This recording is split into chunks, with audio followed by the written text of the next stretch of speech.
look at most of this gas ends up in a homeowner's Yes. fuel bill, whether it's directly or whether it's through their factory or whether it's through their heat or electricity.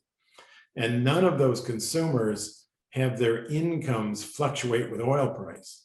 Yes. Their incomes are pretty stable. So Yes. why not take that energy cost of a home or a factory and make that stable? And that was very attractive.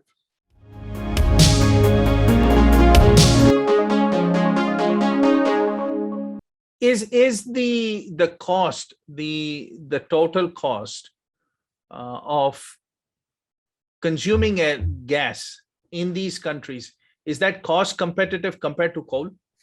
Or Well, does that have to, do we need a breakthrough in figuring out even lower costs? Gas is becoming very competitive, but I also have a saying that is dirty beats clean in terms of cost. Yes. Very, very hard for clean to compete with dirty and cost. So if you can burn with an unfiltered stack and just an open, coal-fired stack. Yes. Yes. Very hard to compete with that. Okay. On a pure fuel cost. Now, if you look at the broader, social environmental cost, well, then yes, obviously that's very expensive. But if you're not getting charged for that, yes, very hard for dirty to compete or clean to compete with dirty. Okay. But gas, meanwhile, though, has become quite a bit more economical. Okay. The sources are there. There's more liquidity. There's more competition.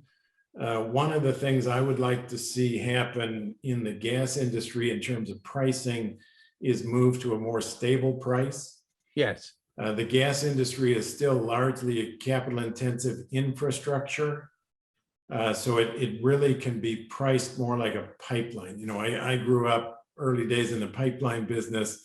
We had a long-term stable price. That was the hallmark of the pipe business. Yes. The majors were not involved in that industry because the returns were too low or too stable, too unattractive. Yeah. But it made for a very good infrastructure business. And with LNG, I see that.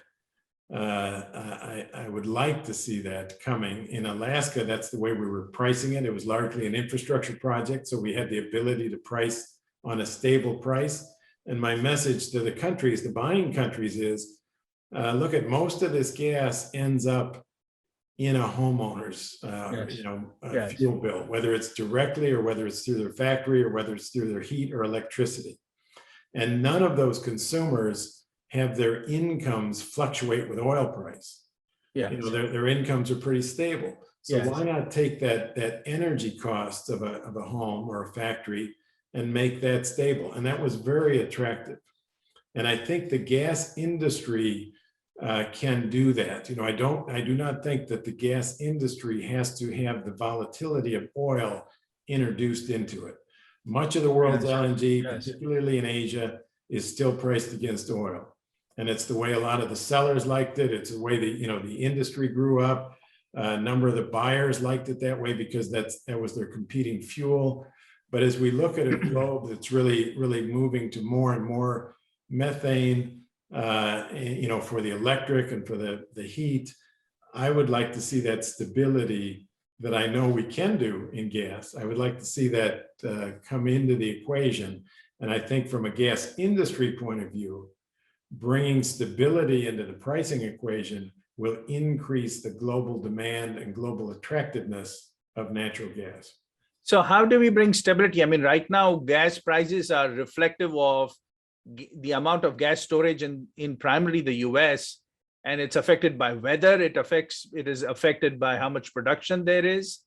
So how do you bring stability to gas prices? Does the government have to step in? Who can make it stable?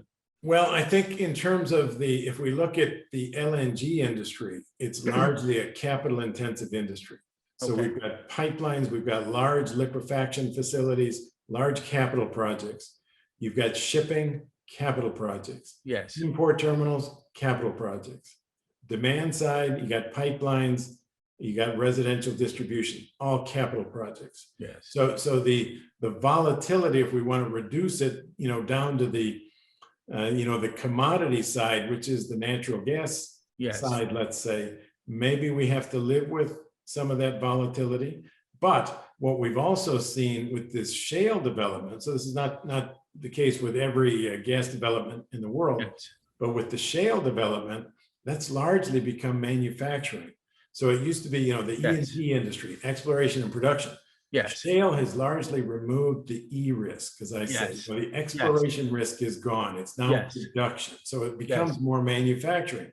So I Yes. think, if you would have asked the shale producers, back several years ago when they're all, facing near bankruptcy, and some of them obviously went bankrupt, wouldn't you just like to have a nice stable price? Yes. A lot of them, I think, would take that.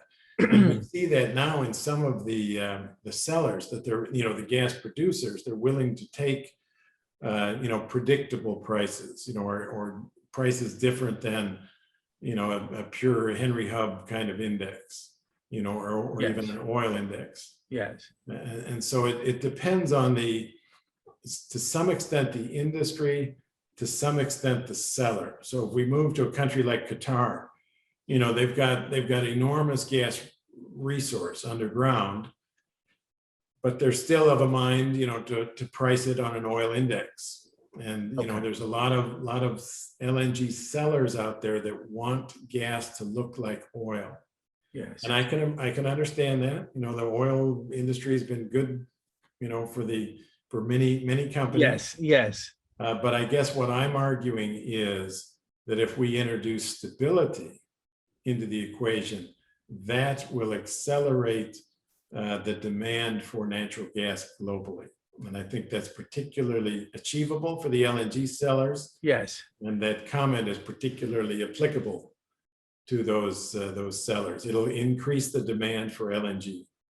Yes, and I see the circle. If I had a dollar for every time you said capital, how much capital it takes, and it goes back to the investment communities to then begin to understand how this is a destination fuel, how it can have a lower carbon footprint, how it takes capital to bring stability, and then solve the world's energy needs in a much better fashion.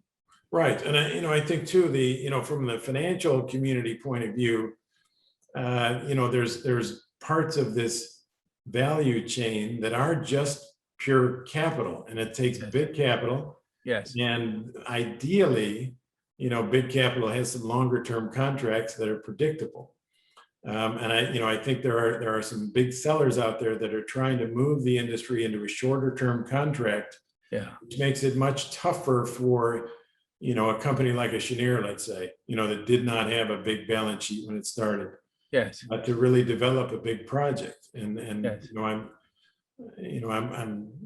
hoping that that some of this, some of these segments will move toward those smaller companies, like the venture globals of the world, or Cheniere's or Tellurians, where you can do this project and price it more predictably. Yes, and you can forecast, and so then financing becomes easier. It's not as risky.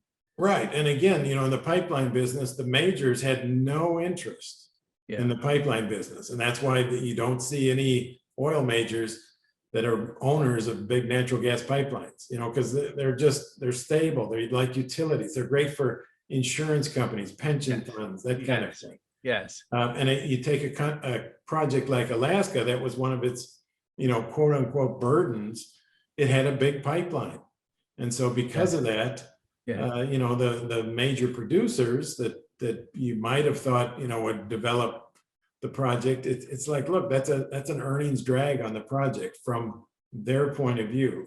Their shareholders expect them to do better than just get a pipeline rate of return. Yes. Yes. It doesn't make the pipeline industry bad or the investment bad. It just fits a different investment pool. Yes, I love the points that you're making. I think we need all these parties to come together and understand the value of the natural gas industry as it stands, because you're right, when it gets clubbed together in the larger context, then it's like throwing the baby out with the bathwater. And so we need some serious thinking about how natural gas can solve the world's energy needs.